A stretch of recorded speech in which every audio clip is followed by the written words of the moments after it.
Some problems can only be solved when you stand up and approach the board, son. Sometimes you have to make yourself visible.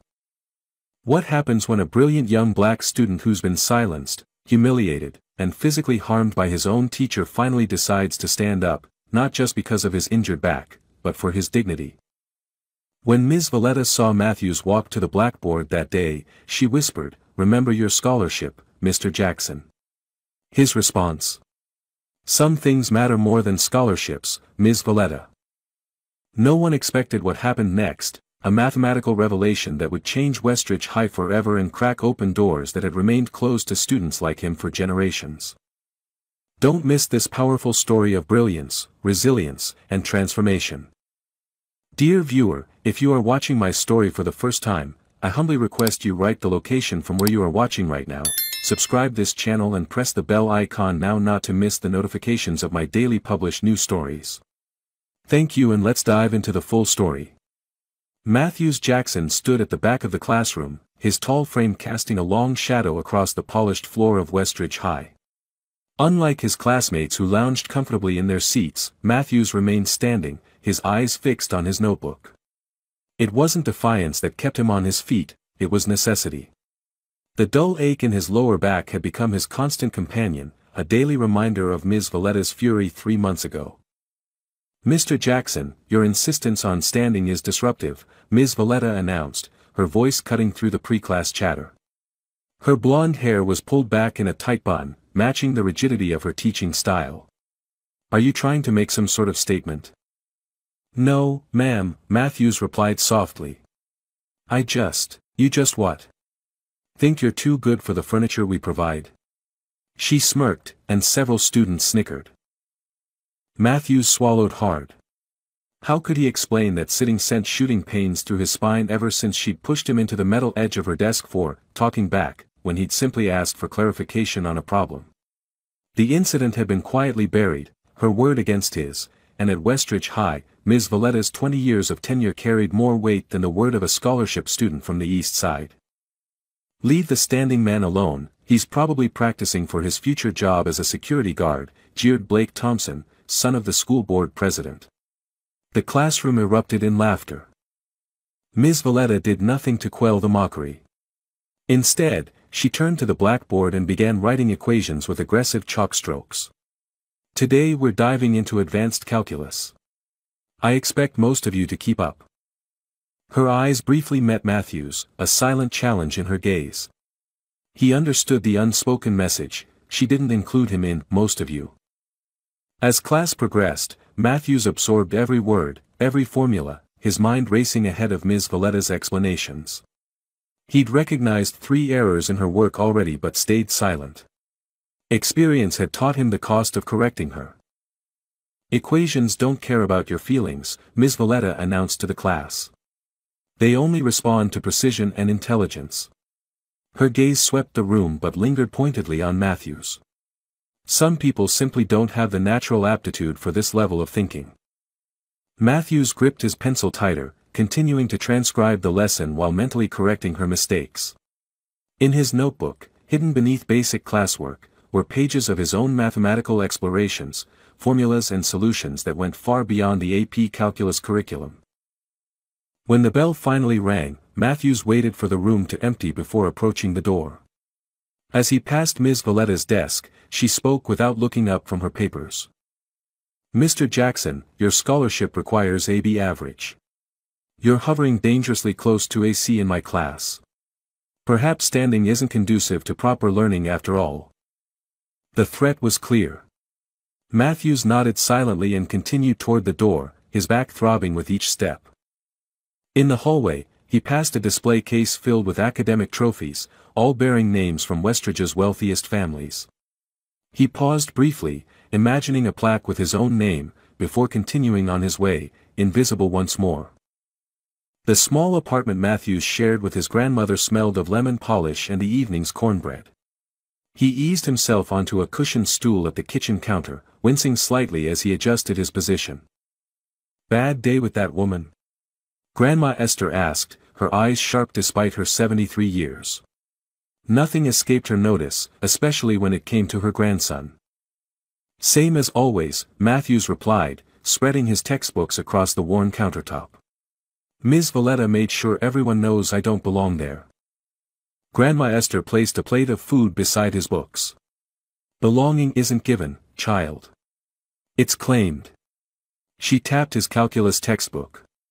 Now show me what brilliant things happened in that head of yours today.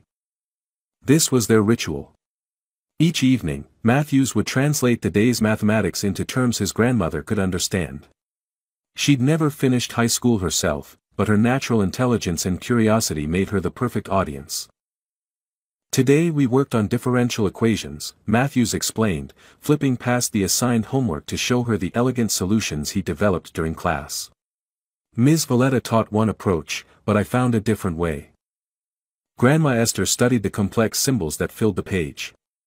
She couldn't decipher the mathematics, but she recognized the beauty in their arrangement.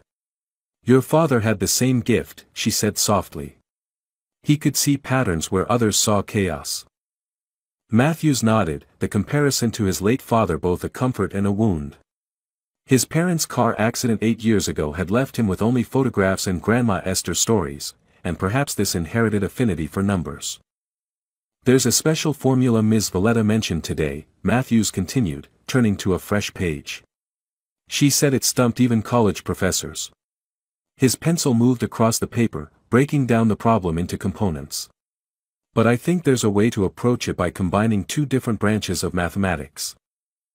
That's what makes you special, Matthews. You build bridges between worlds. Later that night, after his grandmother had gone to bed, Matthews sat at the small desk in his bedroom, the single lamp casting a warm circle of light on his work. His official homework had been completed hours ago. Now he was pursuing his own mathematical interests. His phone buzzed with a text from Mr. Jenkins, the school janitor who had become an unlikely ally. Left something in your locker. Might help with that problem your teacher mentioned. Matthews smiled. Mr. Jenkins had an uncanny knack for finding discarded textbooks and mathematical journals that somehow always related to Matthews' current interests. The janitor never explained how he knew so much about advanced mathematics, and Matthews never asked. As he worked through the night, the pain in his back faded to background noise. In the world of numbers, there was no prejudice, no assumptions based on skin color or zip code. Equations responded only to truth, and in that realm, Matthews moved with a confidence he never displayed at school. In the margins of his notebook, beside a particularly elegant solution, he wrote a quote from his father's journal, "Mathematics is the great equalizer. In its eyes, we are all simply seekers of truth." Dawn was breaking when Matthews finally closed his notebook.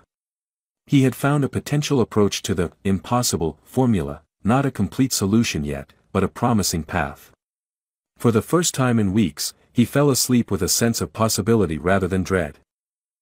The classroom hummed with tension as Ms. Valletta paced the front, her heels clicking rhythmically against the floor. Today was special. A visiting professor from Westridge University's renowned mathematics department had joined the class, and Ms. Valletta was clearly determined to impress.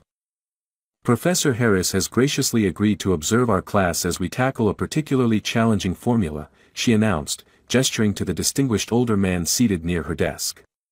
This equation has implications for quantum computing and has remained unsolved by undergraduate students at the university level. Matthews stood in his usual spot, his interest piqued despite himself. Through the window, he could see Mr. Jenkins working in the courtyard, pruning the hedges while surreptitiously watching the classroom. Ms. Valletta wrote the formula on the board with dramatic flourish. "This will constitute 30% of your final grade," she declared. "You'll work in assigned groups over the next 2 weeks to develop an approach." Matthew's heart sank as she began reading off group assignments. When she finished, his name remained uncalled. "Ms. Valletta?" A girl named Aisha raised her hand. "You didn't assign Matthews to a group." All eyes turned to Matthews, who fought the urge to shrink against the wall. "Mr. Jackson will be working independently," Ms. Valletta replied smoothly. "Given his unique learning style, I thought it best not to burden a group with accommodating his needs." The words were carefully chosen, superficially considerate while actually isolating him further. Professor Harris frowned slightly but said nothing. Now, Ms. Valletta continued, let me explain why this formula is significant. She launched into an explanation that Matthews immediately recognized as flawed. Her understanding of the mathematical principles involved was surface level at best. Professor Harris cleared his throat. If I might add something. His voice was gentle but authoritative. This formula represents a bridge between discrete and continuous mathematics. The challenge isn't just computational, it's conceptual. You need to see the problem from multiple perspectives simultaneously. Matthews felt a jolt of recognition. This was precisely the approach he'd been exploring in his notebook the previous night. Perhaps a demonstration would help, Professor Harris suggested. Could we have a volunteer attempt an initial analysis of the formula's components? Before Ms. Valletta could select someone, Blake Thompson was already on his feet. I'll do it, he declared confidently, strutting to the board. For 10 excruciating minutes, Blake attempted to manipulate the equation, making elementary mistakes that he covered with confident commentary. Ms. Valletta nodded encouragingly despite the errors, while Professor Harris's expression grew increasingly pained. Thank you, Mr. Thompson, Professor Harris finally interrupted. An interesting approach. Would anyone else like to attempt a different angle? Matthews felt the formula calling to him like a puzzle begging to be solved. His hand twitched at his side, nearly rising before he forced it back down. The memory of his last attempt to participate, and the painful consequence, was still too fresh. Perhaps Mr. Jackson would like to try. Professor Harris suggested, having noticed the aborted gesture. The classroom fell silent. Ms. Valletta's smile froze in place. Matthews prefers not to participate verbally in class, she said quickly. Isn't that right, Mr. Jackson? Before Matthews could respond, Aisha spoke up from her seat. That's not true. He answered questions all the time in Mr. Okafor's class last semester. Ms. Valletta's eyes flashed. Well, this isn't Mr. Okafor's class, is it? This is advanced placement calculus, and certain standards must be maintained. She turned to the board, effectively dismissing both Matthews and the suggestion. Now, as we break into groups, remember that your approach must include. As the class reorganized into clusters, Matthews remained isolated, acutely aware of Ms. Valletta's occasional glances in his direction. Professor Harris was watching him too, with a different kind of interest. During the group work, Aisha detached herself from her assigned team and approached Matthews. That was messed up, she whispered. Why do you let her treat you like that? Matthews shrugged, uncomfortable with the direct question. It's complicated. It's wrong is what it is, Aisha insisted. She glanced at his notebook. Are those your notes on the formula? You've already made more progress than anyone else in here. Before he could respond, Ms. Valletta materialized beside them. Miss Williams, your group is waiting. Her tone was pleasant, but her eyes were cold. Mr. Jackson, if you're unable to work independently, perhaps this class is too advanced for your capabilities. As Aisha reluctantly returned to her group, Professor Harris approached. Would you mind if I observed your work for a moment, Mr. Jackson? He asked, ignoring Ms. Valletta's obvious displeasure. Matthews hesitated, then cautiously opened his notebook to the relevant page. The professor's eyebrows rose as he scanned Matthews' preliminary work. Fascinating approach, he murmured. You're seeing connections that. He stopped himself, glancing at Ms. Valletta. Well, I look forward to seeing your final submission. When the bell rang, Professor Harris handed Matthews a business card. The university has programs for exceptional students, he said quietly. Don't let yourself be limited by other people's perceptions. Ms. Valletta intercepted Matthews as he headed for the door. Remember, Mr. Jackson, 30% of your final grade. Given your current standing, anything less than excellence on this project might have unfortunate consequences for your scholarship. Outside in the hallway, Mr. Jenkins was mopping the floor. As Matthews passed, the janitor spoke without looking up. Some problems can only be solved when you stand up and approach the board, son. Sometimes you have to make yourself visible. Matthews clutched his notebook tighter, caught between fear and a growing determination. The formula beckoned, not just as a mathematical challenge, but as something more, a potential turning point. The library had become Matthews' sanctuary during lunch periods. Today, surrounded by books on differential equations, he barely noticed when Aisha slid into the chair across from him. "You're really going for it, huh?" she asked, nodding at his work on the formula. Matthews looked up, startled. "Just exploring options." "Options?" "Matthews, that looks like you're 3 steps from a solution already." She leaned forward. "Why do you let Valletta act like you're not the smartest person in that room?" Before he could form a response, Blake Thompson and 2 friends sauntered over. "Well, if it isn't Standing Man and his bodyguard," Blake sneered. "We're studying, Blake." "Something you might want to try sometime," Aisha shot back. Blake ignored her, focusing on Matthew's notebook. "What's this?" "Your attempt at the formula." He laughed, nudging his friends. "Ms. Valletta says people like you don't have the right kind of intelligence for theoretical math." "People like him?" Aisha challenged. "Scholarship cases," Blake clarified with mock innocence, though his meaning was clear to everyone. "No offense, but complex mathematical thinking requires certain advantages." Matthews kept his eyes on his work, but his pencil pressed so hard it nearly tore through the paper. The familiar pain in his back flared as tension spread through his body. "Leave him alone," Aisha demanded. "Or what?" Blake leaned closer to Matthews. "What's your deal anyway? Too good to sit down like a normal person? Or is it some weird protest thing?" The memory flashed unbidden, Ms. Valletta's face contorted with rage 3 months ago when he questioned her derivation of a formula. "Are you calling me incompetent, Mr. Jackson?" she had demanded. When he tried to explain, she grabbed his arm, dragging him to her desk. "Perhaps you need a lesson in respect." The shove had been quick, vicious, his lower back hitting the metal edge of her desk at precisely the wrong angle. The pain had been excruciating, but her whispered threat as he doubled over hurt worse: "Your word against mine. Remember your scholarship." "Hello." Earth to Standing Man, Blake waved his hand in front of Matthew's face. "Did your brain short-circuit?" "Back off, Blake," Aisha warned. "Make me." Blake reached for Matthew's notebook. "Let's see what genius looks like." Something snapped inside Matthews. He snatched his notebook away, standing abruptly.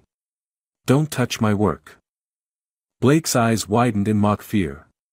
"He speaks. And gives orders too. Who do you think you are?"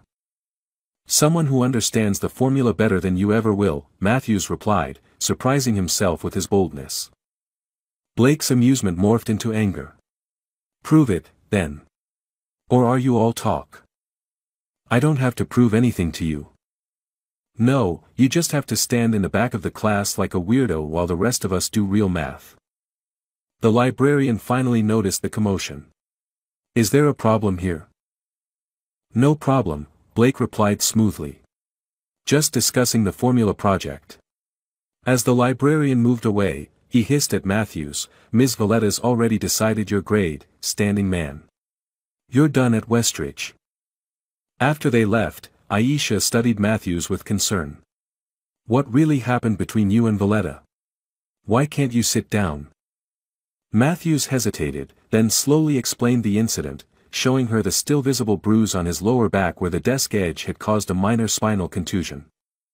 "That's assault!" Aisha exclaimed. "You have to report her." "I tried," Matthews said quietly. "The principal said there was no evidence it wasn't an accident. Ms. Valletta claimed I tripped and fell against the desk." "And your scholarship?" "One word from her about academic underperformance, and it's gone." Matthews closed his notebook. "My grandmother can't afford this place without it." Aisha was silent for a moment. "So you're just going to let her win? Let her convince everyone you don't belong here?" "What choice do I have? You could solve that formula. Show everyone exactly who you are. Matthews shook his head. You don't understand. If I embarrass her. If you solve it, she can't touch you, Aisha insisted. Professor Harris already suspects you're exceptional. Blake's father might run the school board, but even he can't ignore mathematical brilliance when a university professor witnesses it. The bell rang, signaling the end of lunch period. As they gathered their books, Aisha placed a hand on Matthew's arm. My mom's a lawyer, you know. Specializes in educational discrimination cases. For the first time in months, Matthews felt something dangerous stir within him, hope. Matthews found Mr. Jenkins polishing the trophy case after school, carefully wiping fingerprints from the glass. All these achievements, the janitor remarked without looking up, and not one of them matters as much as integrity. You know what I mean, son. Matthews leaned against the wall, watching the methodical cleaning. I'm thinking about dropping out, he admitted. Getting my GED instead. Mr. Jenkins' hand paused mid-polish. Because of Ms. Valletta? Because I'm tired of being invisible when it suits them and a target when it doesn't. The janitor carefully placed his cleaning rag in his pocket and turned to face Matthews. For the first time, Matthews noticed the intelligence behind the older man's eyes, a sharpness that seemed at odds with his position. Let me show you something, Mr. Jenkins said, pulling out an old, worn wallet. From it, he extracted a yellowed newspaper clipping. The headline read, Westridge grad awarded Fields Medal for revolutionary work in computational mathematics. Matthews stared at the faded photograph of a younger Mr. Jenkins in a suit, receiving mathematics' highest honor. That's you. But why are you working as a janitor? Mr. Jenkins smiled sadly. Life takes unexpected turns, son. A brilliant career, a car accident, a traumatic brain injury that left me unable to perform high-level mathematics consistently. He tapped his temple. Some days I'm still that mathematician. Other days, I struggle to calculate change at the grocery store. Matthews handed back the clipping, seeing the janitor in a completely new light. The point is, Mr. Jenkins continued, I know what it's like to have your identity stripped away, to be seen as less than you are. But running away doesn't solve anything. It's not running away if there's nothing here for me, Matthews argued. Isn't there? The janitor nodded toward Matthews' notebook. That formula you're working on, it's not just about mathematics, is it? It's about proving your worth. What if solving it makes things worse? Ms. Valletta could. Could what? Hurt you again? With Professor Harris watching? With your friend Aisha witnessing? Mr. Jenkins shook his head. Darkness thrives in silence, son. Your brilliance is a light they can't extinguish unless you hide it yourself. They were interrupted by Grandma Esther's arrival. She'd started picking Matthews up from school after learning about his back injury, insisting the bus ride was too uncomfortable. Everything all right? She asked, noting the serious expressions. Just discussing mathematical philosophy, Mr. Jenkins replied with a wink. Your grandson has important decisions to make. On the drive home, Matthews stared out the window, lost in thought. Finally, he turned to his grandmother. What would Dad have done if someone tried to make him feel small? Grandma Esther kept her eyes on the road, but a smile touched her lips. Your father never let anyone determine his worth. He'd say, those who try to diminish your light only reveal their own darkness. That evening, Matthews sat at his desk, the formula spread before him.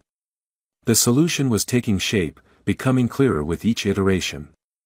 This wasn't just about mathematics anymore, it was about claiming his place in a world that tried to relegate him to the margins. His phone buzzed with a text from Aisha, whatever you decide, I've got your back. Matthews took a deep breath and made his decision. He would solve the formula. Not for validation, not for revenge, but for himself, and for every student who had ever been made to feel invisible. The mathematical journals Mr. Jenkins had slipped into Matthews' locker provided the missing pieces he needed. Spread across his bedroom floor, they formed a roadmap to understanding the formula's deeper implications. Matthews worked through the night, filling page after page with calculations and diagrams. You need sleep, child, Grandma Esther said from the doorway, wrapped in her robe. It was nearly 2 a.m. I'm close, Grandma. I can feel it. Matthews rubbed his eyes. This approach connects topology with differential equations in a way that. She crossed the room and placed her hand on his shoulder. Your father would work like this too, so focused he'd forget to eat or sleep. Your mind is a gift, Matthews, but your body needs rest. Reluctantly, he set down his pencil. What if I'm wrong? What if my solution doesn't work? Then you'll have learned something valuable. Failure isn't fatal, son. But my scholarship, some things matter more than Westridge High. She picked up one of his notebooks, admiring the elegant equations without understanding them. Your dignity can't be measured by a grade or a scholarship. After she left, Matthews called Aisha, despite the late hour. She answered immediately. I knew you'd be up, she said, yawning. How's it going? I think I've got it, or most of it. He described his approach, translating complex mathematics into simpler concepts. That sounds revolutionary, Aisha replied, clearly struggling to follow but impressed nonetheless. So what's your plan? Just turn it in with everyone else's projects? No. Matthews took a deep breath. I'm going to solve it on the blackboard. In front of everyone. Whoa. Are you sure that's smart? Valletta will freak. Probably. But Mr. Jenkins was right, as long as I stay silent, nothing changes. He traced a finger along a particularly elegant equation. Mathematics has its own language. It speaks truth regardless of who presents it. When are you going to do it? Tomorrow. Professor Harris is making his final visit. There was a pause on the line. Matthews. I've been doing some research. If you expose Valletta, there might be consequences for the school, not just her. Financial consequences. What do you mean? Mom says if a teacher physically harmed a scholarship student and the school covered it up, that could trigger a major investigation. Westridge could lose funding, accreditation. Matthews hadn't considered this angle. I'm not trying to bring down the school. I know that. But are you prepared for what might happen? Blake's dad won't just roll over. The question hung between them, unanswered. After they hung up, Matthews returned to his work with renewed focus. The solution was elegant, requiring a perspective shift that traditional approaches had missed. By 4 a.m., he had refined it to its purest form, the formula yielding to his persistence, revealing insights that even he hadn't anticipated. As dawn broke, Matthews finally collapsed onto his bed, his mind still racing with equations. In his dreams, he stood at a blackboard that stretched endlessly in all directions, writing formulas that transformed into birds and took flight. He woke to find his grandmother sitting on the edge of his bed, concern etched in the lines of her face. You were talking in your sleep, she said. Something about standing at a board. Matthews sat up, wincing at the stiffness in his back. Today's the day, Grandma. One way or another, things change. She handed him a small object, a worn piece of polished obsidian. Your grandfather carried this through the civil rights marches. Said it reminded him that even in darkness, there's strength and beauty. She closed his fingers around it. You carry both within you, child. At breakfast, Matthews carefully reviewed his solution one final time. The mathematics was sound, revolutionary, even. But more daunting than the formula was the prospect of stepping into visibility after months of forced invisibility. His phone buzzed with messages of encouragement. From Aisha, however it goes, you've already won. From Mr. Jenkins, truth stands on its own merits. So should you. As Grandma Esther dropped him at school, she squeezed his hand. Remember who you are, Matthews Jackson. The son of dreamers, the grandson of fighters. Your brilliance isn't a gift, it's a legacy. Matthews touched the obsidian in his pocket as he watched her drive away. Then, straightening his shoulders despite the pain in his back, he turned toward the school entrance, each step carrying him closer to confrontation, and perhaps, redemption. The classroom buzzed with nervous energy as students presented their partial solutions to the formula. Professor Harris sat beside Ms. Valletta, evaluating each group's work with thoughtful nods and occasional questions. Ms. Valletta's smile grew progressively tighter as group after group failed to make significant headway. Matthews stood in his usual spot, the obsidian stone a comforting weight in his pocket. His complete solution remained hidden in his notebook, waiting for the right moment. "Well," Ms. Valletta finally said, "it seems this formula has indeed proven as challenging as advertised. Perhaps Professor Harris would like to share his insights on where our students' approaches fell short." The professor adjusted his glasses. "Actually, I'm impressed with the creativity I've seen, particularly from Group 3's topological approach." He glanced around the room. "Have we heard from everyone?" "Yes, all groups have presented," Ms. Valletta replied quickly. "Except, of course, Mr. Jackson, who was working independently but doesn't present orally." Professor Harris frowned. "I'd very much like to hear Mr. Jackson's approach." Ms. Valletta's smile remained fixed. "Perhaps he could submit written work instead. Public speaking causes him anxiety." Aisha caught Matthew's eye from across the room, her expression a silent question, "Now?" Heart pounding, Matthews took a step forward. "I'd like to present my solution," he said, his voice quieter than intended but clear enough to silence the room. Ms. Valletta's pen snapped in her grip, blue ink staining her fingers. "That won't be necessary, I insist," Professor Harris interrupted gently. "Every student deserves the opportunity to share their work." "Very well." Ms. Valletta gestured to the front desk. "You may present from here." "Actually," Matthews said, surprising himself with his steadiness, "I'd like to use the blackboard." A murmur rippled through the classroom. No one used the blackboard for presentations, that was Ms. Valletta's domain alone. "The blackboard," she echoed, her voice rising slightly. "That won't be an excellent idea," Professor Harris interjected. "A complex solution benefits from visual development. Please proceed, Mr. Jackson." Matthews walked to the front of the classroom, acutely aware of every eye tracking his movement. The pain in his back flared with each step, but the obsidian in his pocket reminded him of his grandfather's courage in the face of much greater obstacles. As he picked up the chalk, Ms. Valletta whispered, "Remember your scholarship, Mr. Jackson." Matthews met her gaze. "Some things matter more than scholarships, Ms. Valletta." He turned to the blackboard and began writing, his chalk strokes precise and confident. The familiar symbols flowed from his mind to his hand, the mathematics speaking through him. "The challenge of this formula," he explained, his voice growing stronger, "lies in its cross-disciplinary nature. It requires us to see beyond traditional boundaries between discrete and continuous mathematics." The classroom fell absolutely silent as Matthews continued, developing his solution with a clarity that transformed complex concepts into accessible insights. Professor Harris leaned forward in his chair, eyes widening as he recognized the innovative approach unfolding before him. By applying this topological transformation, Matthews continued, writing a series of equations that built upon one another, we can reframe the problem entirely. "That's not a standard approach," Ms. Valletta interrupted. "Professor Harris, surely." "Please continue, Mr. Jackson," the professor said, his voice tinged with growing excitement. "This is remarkable." Matthews felt a strange calm descend as he worked through the final steps of his solution, the mathematics flowing through him like music.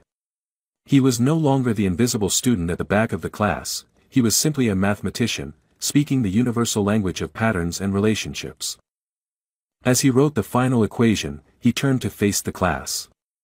This solution connects quantum computing applications with traditional differential topology, opening possibilities for computational approaches that weren't previously considered viable.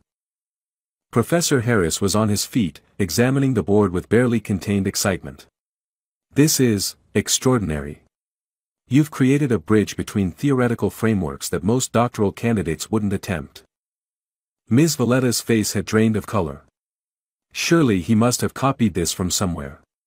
A scholarship student couldn't possibly." "I assure you," Professor Harris interrupted firmly, this solution is original. I would know, this formula is derived from my own research. He turned to Matthews with newfound respect. Would you walk us through your reasoning process once more, Mr. Jackson? How did you arrive at this particular transformation? As Matthews began explaining his thought process, he noticed Mr. Jenkins standing in the doorway, a proud smile on his weathered face. Beside him stood Grandma Esther, who had apparently come to witness this moment despite not understanding the mathematics involved. For the first time in months, Matthews stood tall without pain, not because his back had suddenly healed, but because the weight of invisibility had finally been lifted from his shoulders.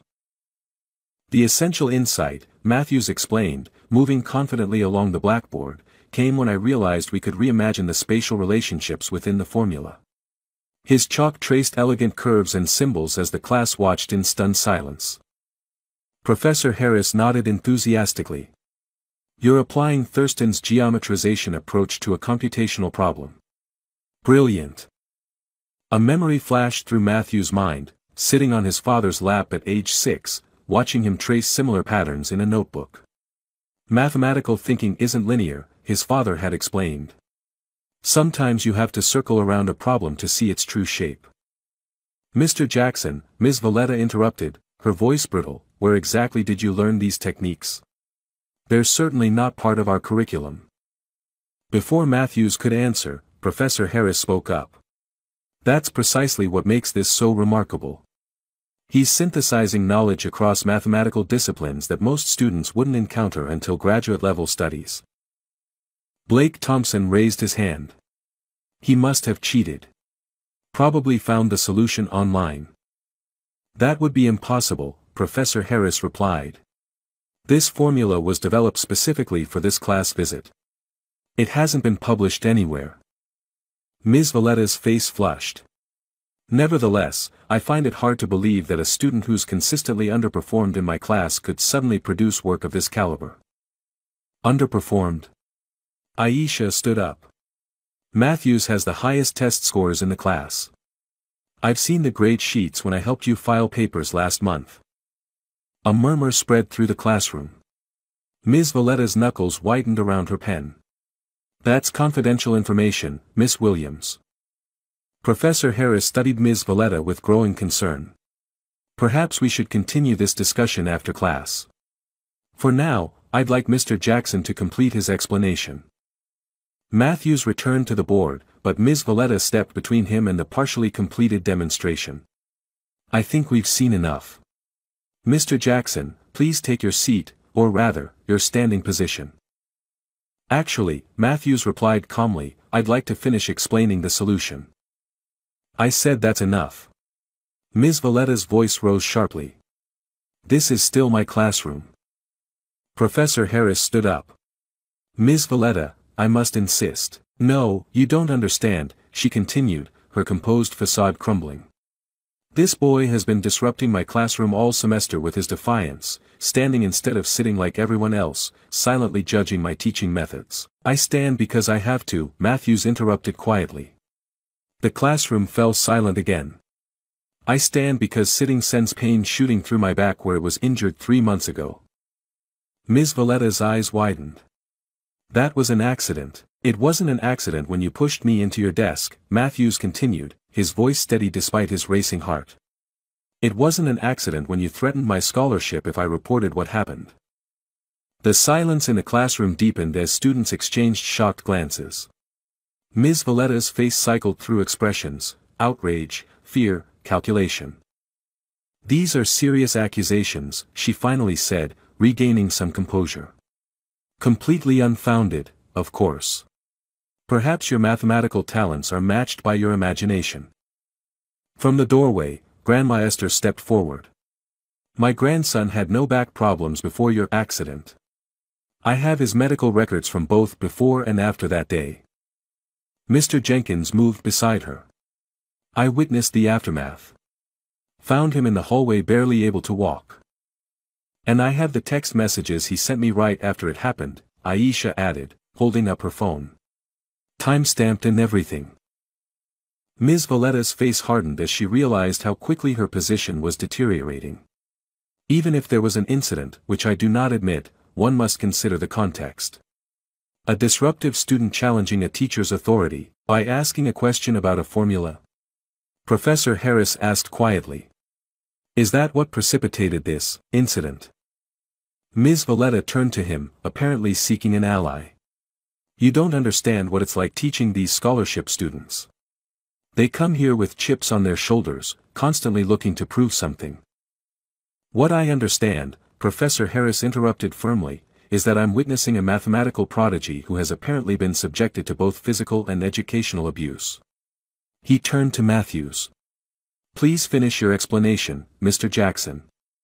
I believe everyone here would benefit from hearing the complete solution.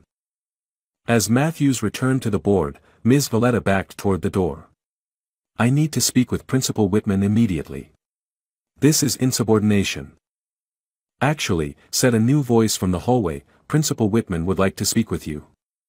The assistant principal stepped into the classroom, her expression grave. Professor Harris, would you mind supervising the class for a few minutes while Ms. Valletta and I have a conversation? As Ms. Valletta was escorted from the room, the classroom erupted in whispered conversations. Professor Harris raised his hands for quiet. Mr. Jackson, please continue. Returning to the blackboard, Matthews felt a strange mixture of emotions, vindication, relief, lingering anger, and something else he couldn't quite name. As he completed his solution, explaining each step with growing confidence, he realized what that unnamed feeling was: freedom.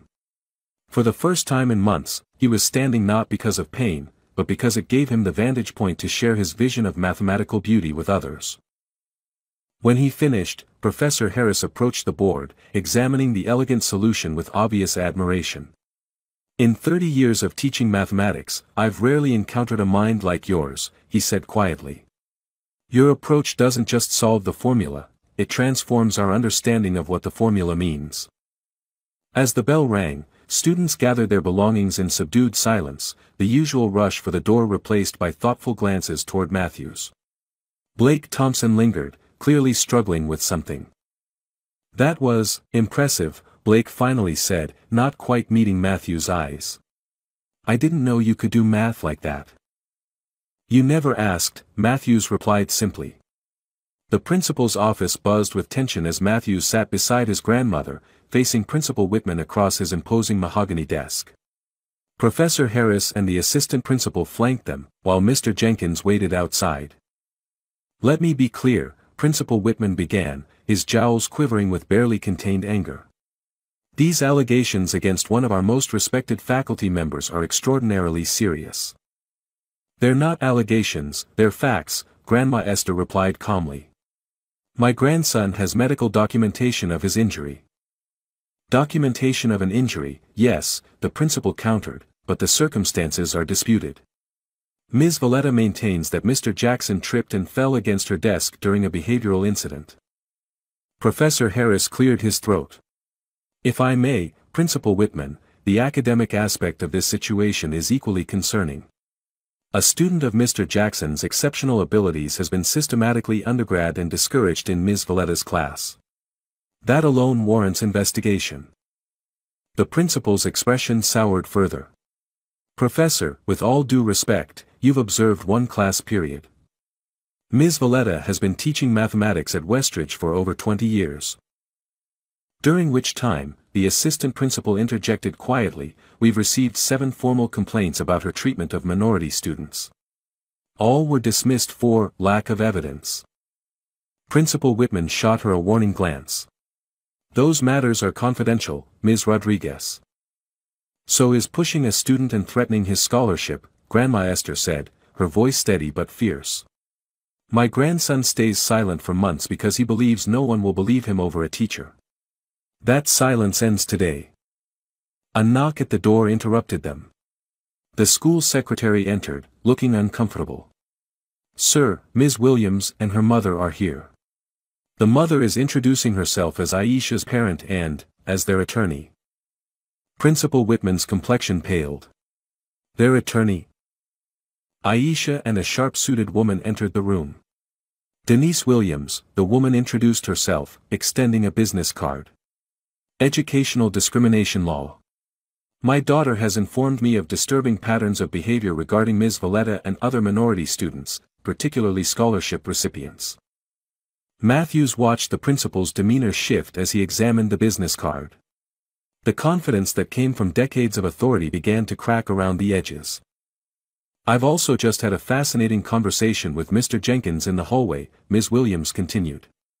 A former Fields Medal winner working as a janitor has observed some troubling interactions over the years. Mr. Jenkins was a mathematician? Principal Whitman asked, momentarily distracted. Focus, please, Ms. Williams replied crisply. We have documented evidence of physical assault, academic sabotage, and retaliatory threats against a scholarship student. The potential settlement figures are substantial. Unless, of course, Westridge is prepared to take immediate corrective action. For the next hour, the conversation shifted from accusation to negotiation. Matthews mostly stayed silent, watching the adults determine his future. When finally asked directly what he wanted, his answer surprised everyone. I want to keep learning mathematics, he said simply. I want to sit in class without pain. And I want other scholarship students to be treated with respect. When they emerged from the principal's office, a small crowd had gathered in the administrative area, students, teachers, even the custodial staff. Mr. Jenkins stood among them, a quiet sentinel. Well? Aisha asked anxiously. Matthews managed a small smile. Ms. Valletta is on administrative leave pending investigation. I'm being transferred to Professor Harris's university class 3 afternoons a week. And, he exchanged glances with his grandmother, Westridge is establishing a mathematics scholarship in my father's name. A cheer erupted from the gathered students. Even Blake Thompson, hovering at the edge of the group, offered a grudging nod of acknowledgement. As the crowd dispersed, Professor Harris approached Matthews. Your solution to that formula wasn't just mathematically significant, he said quietly. It represents a breakthrough in computational theory that could advance quantum computing substantially. Really? Matthews hadn't considered the practical applications. Really? I'd like your permission to develop it further, with full credit to you as the originator. Before Matthews could respond, Blake Thompson's father strode into the administrative area, his expensive suit and commanding presence parting the remaining students like a bow wave. Whitman, he bellowed. What's this I hear about Valletta being suspended? The school board will not stand for, he stopped short, noticing the assembled group. His eyes narrowed as they landed on Matthews. So you're the scholarship student causing all this trouble? Actually, Professor Harris interjected smoothly, he's the mathematical prodigy who just solved a formula that stumped my graduate students for months. A formula with significant commercial applications, I might add. Mr. Thompson blinked, recalibrating. Commercial applications? Quite valuable ones, Professor Harris confirmed. Westridge would, of course, share in the recognition for nurturing such talent. Assuming the school continues to support Mr. Jackson appropriately. The shift in Mr. Thompson's expression would have been comical under different circumstances, from outrage to calculation to forced cordiality in the span of seconds. Well then, he said, straightening his tie. Perhaps we should discuss how the board can further support our exceptional students. As the adults moved toward the principal's office, Matthews remained in the hallway with Aisha and Mr. Jenkins. So, Aisha said, bumping his shoulder gently. Standing man becomes blackboard man. What's next? Matthews touched the obsidian stone in his pocket, thinking about his father's journal, his grandmother's strength, and the unexpected allies he'd found. I'm not sure, he admitted. But for the first time in months, I'm looking forward to finding out. The article in the Westridge school newspaper pulled no punches. Mathematical prodigy reveals pattern of discrimination. Despite the administration's attempts to control the narrative, the story had spread like wildfire through the student body. Matthews found himself transformed overnight from invisible presence to reluctant celebrity. This is not what I wanted, he confessed to Aisha as they navigated the cafeteria, where heads turned and conversations hushed as they passed. His back still ached, though the physical therapy sessions were helping. I just wanted to solve the formula. You solved more than that, Aisha replied. Look. She nodded toward a table where several scholarship students sat together, no longer scattered individually at the margins of the room. You changed something fundamental here. Principal Whitman had called an all-school assembly to address recent events. Seated in the auditorium, Matthews felt the weight of expectations pressing down on him. Grandma Esther sat in the visitors section, ramrod straight in her Sunday best, while Mr. Jenkins stood unobtrusively near a side exit. Westridge has always prided itself on excellence, Principal Whitman began, his usual confidence diminished. Recent events have made it clear that we have not always lived up to our own standards. The formal investigation into Ms. Valletta had expanded beyond Matthew's case, revealing a pattern of behavior that could no longer be ignored. 5 former students had come forward with similar stories after news broke. Effective immediately, we are implementing comprehensive faculty training on implicit bias, the principal continued. Additionally, we are establishing an independent review board for grading disputes, and creating a confidential reporting system for students who experience discrimination or mistreatment. Whispers rippled through the auditorium. Blake Thompson's father sat on stage among the school board members, his expression carefully neutral. Furthermore, Principal Whitman added, we are pleased to announce the establishment of the Jackson Mathematics Scholarship, which will fully fund 2 deserving students each year who demonstrate exceptional mathematical ability. Grandma Esther dabbed at her eyes with a handkerchief as scattered applause broke out. After the assembly, Mr. Thompson approached Matthews in the hallway, Blake trailing uncomfortably behind him. Young man, Mr. Thompson began formally, the board would like to express its regret for your experience at Westridge. We hope the actions announced today demonstrate our commitment to improvement.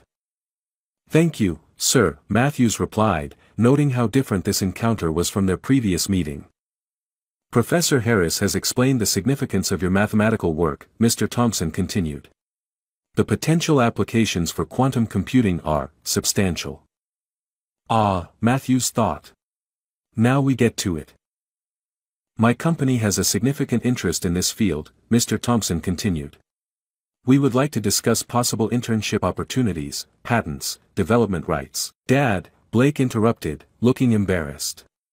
Maybe not now. Mr. Thompson looked surprised at the interruption but nodded stiffly. Of course. We can discuss business later. He handed Matthews a business card before striding away. Blake lingered, shifting his weight awkwardly. Look, I was a jerk before. I didn't understand a lot of things. It's okay, Matthews replied, though they both knew it wasn't entirely. No, it's not. But I'm trying to learn. Blake hesitated. Some of us are starting a math club. Nothing fancy, just extra practice for competitions. You'd run circles around us, but, if you wanted to join, or maybe even help sometimes. The olive branch was awkward but sincere. I'll think about it, Matthews promised. Later that day, Matthews visited Ms. Rodriguez, the assistant principal who had supported him during the investigation. I have a question about Ms. Valletta, he said. What happens to her now? Ms. Rodriguez sighed. She's been placed on leave while the investigation continues. Given the evidence that's emerged, it's unlikely she'll return to Westridge. Will she teach somewhere else? Do this to other students? That's a complicated question. Legal proceedings are ongoing. Your testimony, and your grandmother's documentation, will be critical. Matthews nodded, processing this. Can I ask you something else? Why did you help me? You risked your job mentioning those previous complaints. Ms. Rodriguez smiled sadly. 20 years ago, I was a scholarship student at a school like Westridge. I had my own Ms. Valletta. No one spoke up for me then. She straightened a stack of papers on her desk. Sometimes the most important calculations are moral ones, Matthews. What does it cost to stay silent versus what it costs to speak up? As Matthews left her office, he found Professor Harris waiting in the hallway. There you are, the professor said. I've been looking for you. I wanted to discuss the university's offer for advanced placement. They walked together toward the mathematics wing, Professor Harris outlining opportunities that would have seemed impossible just weeks ago. As they passed the classroom where everything had changed, Matthews paused, looking at the blackboard still bearing traces of his solution. "Something wrong?" Professor Harris asked. "Just thinking about consequences," Matthews replied. "I solved one formula, and suddenly everything changes." "That's the power of mathematics," the professor said. "One elegant solution can transform an entire system." He glanced at Matthews. "And sometimes, the most important variable in the equation is courage." 3 months later, Ms. Valletta sat alone in a coffee shop across town, stirring her latte absently while reading the headline, "Westridge Student's Mathematical Discovery Leads to Quantum Computing Breakthrough." The article featured a photo of Matthews at a university symposium, explaining his formula to a rapt audience of academics and industry professionals. She barely looked up when someone slid into the seat across from her. "I'm not giving interviews," she said flatly. "I'm not a reporter," Matthews replied quietly. Ms. Valletta's head snapped up, eyes widening in recognition. "Mr. Jackson. What are you doing here?" "I asked Mr. Jenkins where I might find you," he explained. "He's been checking on you. Did you know that?" She looked away. "He mentioned stopping by. I assumed it was to gloat." "That's not who he is." A silence stretched between them, filled with unspoken accusations and defenses. Finally, Ms. Valletta sighed. "Why are you here, Matthews?" "To see how far I've fallen. I lost my job, my reputation, my teaching certificate is under review." "I'm here because I need to understand," Matthews replied. "All those years of teaching, did you always see students like me as less capable? Or did something change along the way?" Ms. Valletta stared into her coffee. "I was a good teacher once," she said softly. "Maybe even a great one. But somewhere, I started seeing certain students as obstacles rather than opportunities. The scholarship kids who needed extra help, who asked challenging questions, who didn't fit my image of what a Westridge student should be." "When did it start?" "I don't know. Gradually. A small compromise here, a bias confirmed there." She looked up at him. "It doesn't excuse what I did to you." "Nothing could." Matthews nodded, absently rubbing his back. The physical therapy was working, the pain now was more memory than reality. "I have something for you." He placed a copy of a mathematical journal on the table. "My formula was published last week. They let me acknowledge my influences." Ms. Valletta opened the journal with trembling hands, finding the acknowledgements page. Among the expected names, Professor Harris, Mr. Jenkins, was a line that made her breath catch, and to Ms. Valletta, whose challenge prompted this exploration. "Why would you do this?" she asked, voice barely audible. "Because it's true," Matthews replied simply. "Your actions, both the harmful ones and the mathematical challenge, shaped this discovery. I can acknowledge that without excusing the harm." Tears formed in Ms. Valletta's eyes. "I don't deserve this." "It's not about deserving. It's about accuracy." Matthews stood to leave.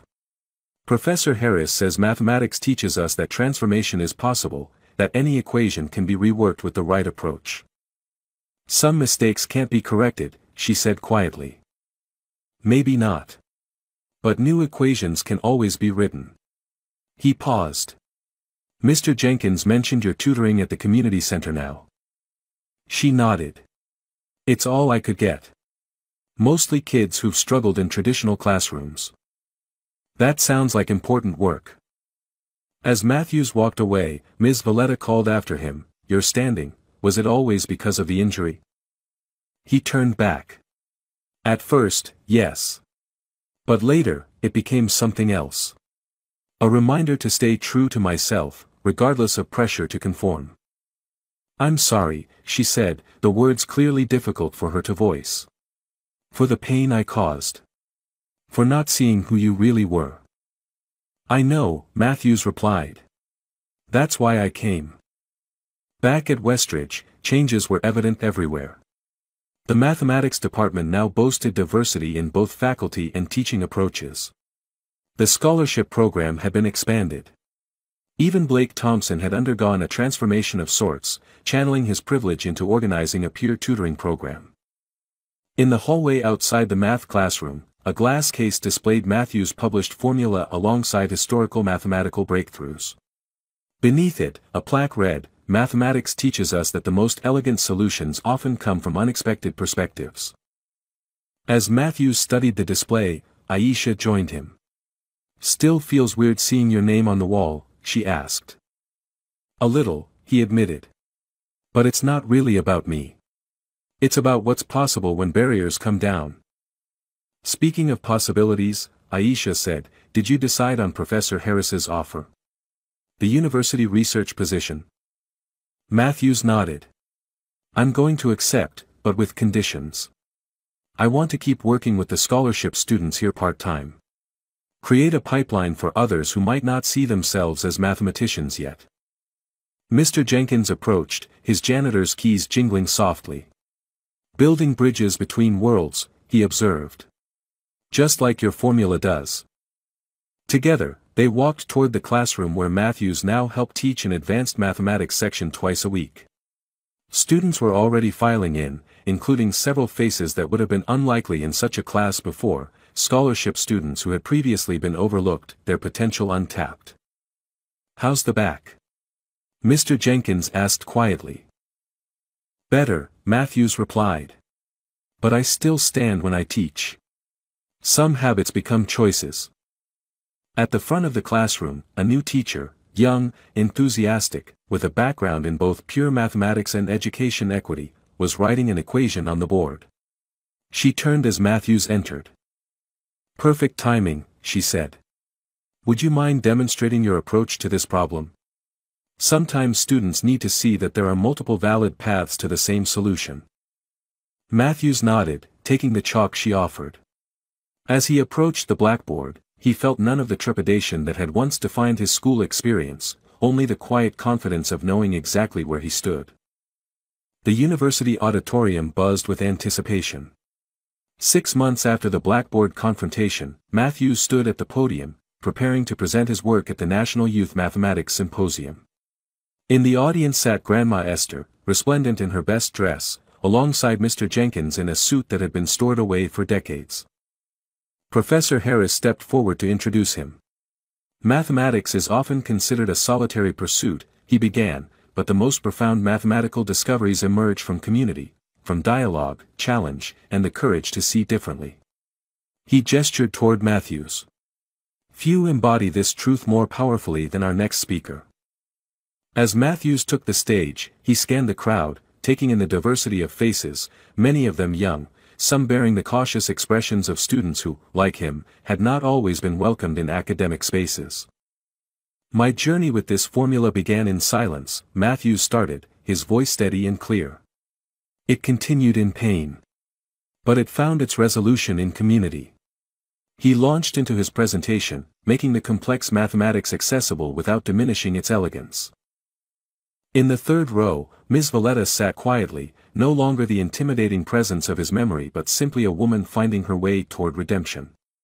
Their coffee shop conversation had marked the beginning of her own transformation. Now she volunteered full-time at the community center, specializing in helping students who had been labeled difficult or underperforming in traditional settings. As Matthews concluded his presentation, the applause was immediate and enthusiastic. During the question period, a young black girl, no more than 13, raised her hand. "The way you combine topological approaches with computational theory is amazing," she said, her confidence belying her age. "But I wonder if you've considered extending the application to neural networks." The sophistication of her question surprised the audience. Matthews smiled. "That's an excellent insight. Would you mind coming up to discuss your thinking?" As the young mathematician joined him at the blackboard, Matthews handed her the chalk. "Sometimes the best way to explore a new idea is to stand at the board and demonstrate it," he said warmly. Afterward, at the reception, Blake Thompson approached with his father. Both had changed in subtle but meaningful ways over the past 6 months. The elder Thompson's company had become a major funder of STEM diversity initiatives, while Blake had discovered a genuine passion for making mathematics accessible to others. The patent applications are proceeding well, Mr. Thompson reported. The quantum computing applications of your formula are even more substantial than initially projected. That's good to hear, Matthews replied. And the scholarship fund? Fully endowed, Mr. Thompson confirmed. The first recipients will be announced next month. Across the room, Mr. Jenkins was deep in conversation with several mathematics professors, his past brilliance evident in every gesture and explanation. His cognitive challenges remained, but in this environment, surrounded by people who valued his insights despite their sometimes fragmented delivery, he shone. Aisha appeared at Matthew's side, having driven directly from a debate competition. "Did I miss your big moment?" "Just the formal part," he assured her. "The important conversations are happening now." Together, they moved through the reception, Matthews introducing Aisha to professors and industry representatives who might support her interest in combining mathematical modeling with social justice work. As the evening wound down, Matthews found himself standing beside his grandmother near the display of his published work. "Your father would be so proud," she said softly. "Not just of the mathematics, but of how you've carried yourself through all of this." "I had a good teacher," he replied, squeezing her hand. "Several, I think," she corrected, nodding toward Mr. Jenkins, Professor Harris, and even Ms. Valletta in her corner of the room. "Some taught you mathematics. Others taught you about courage and compassion." The symposium had coincided with the formal announcement of a new initiative, a network of mathematics enrichment programs specifically designed to identify and nurture talent in underserved communities. Matthews would be its first director, working alongside a board that included Professor Harris and, somewhat surprisingly, Ms. Valletta, whose first-hand knowledge of how educational systems failed certain students had proven invaluable. As Matthews prepared to leave, the young girl who had asked the insightful question approached with her parents. "Would you sign my program?" she asked, extending it shyly. As he signed, Matthews asked, "Are you working on any mathematical problems of your own?" Her face lit up. "Actually, yes. I've been exploring prime number distributions and found this interesting pattern."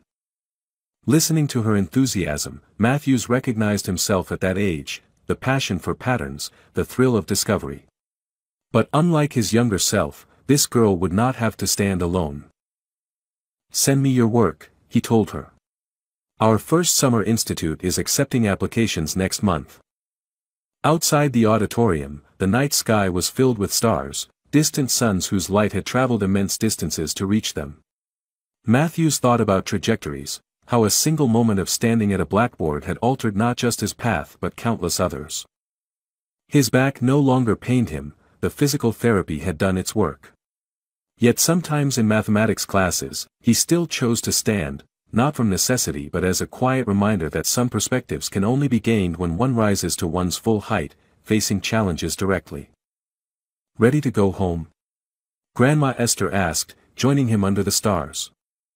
Matthews nodded, taking one last look at the university building where new equations and new possibilities awaited. "Yes," he said. "But tomorrow, we have work to do." Dear friend, education should be a bridge, not a barrier. Every classroom in America holds brilliant minds waiting to be recognized, minds that sometimes look different, speak differently, or approach problems from unexpected angles. This story reminds us that true intelligence comes in many forms, and the greatest breakthroughs often emerge from those who have been overlooked or underestimated. When we fail to nurture potential because of bias or prejudice, we don't just harm individual students, we rob our world of innovations and solutions we desperately need. If this story moved you, please like this video and subscribe to our channel for more powerful stories that celebrate resilience, challenge injustice, and inspire positive change. Together, we can create classrooms and communities where everyone has the opportunity to stand tall and be seen.